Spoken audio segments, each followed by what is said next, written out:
Šį kartą aš jums noriu papasakoti apie draugų man iškrėstą siurprizą, kuris prasidėjo taip nekaltai nuo rusiškos pirties įkaitintos iki 100 laipsnių temperatūros.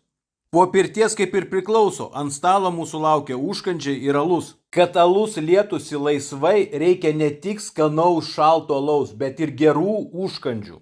Tad kiek išgėrėme alaus prieš pirtyje, nepasakysiu, lai liks tai mažytė mano paslaptis. O jau pasibaigus užsakytam pirties laikui, pasakiau draugams, kad noriu šventę švęsti ir pasiūliau persikelti į barą.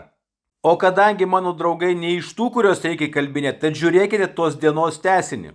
Bare jau lepinomės kokteiliais, bet dabar norėčiau pakalbėti bent trumpai apie maistą. Tom jums sriuba buvo verta kiekvieno ją išleisto euro cento. Draugai užsisakė mėsainius su jautiena ir vištiena.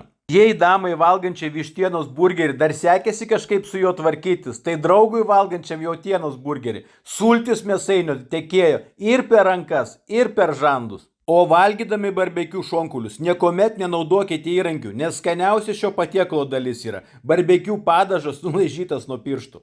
Vargu ar milžiniška 3 mėsų pica katinienė be mano pagalbos viena būtų įveikusi. Tad jei jūsų draugai jūs tokiais siurprizais nestebina, siūlau patiems save palepinti ir atvykti į Lampada Beach Bar. Mums čia labai patiko.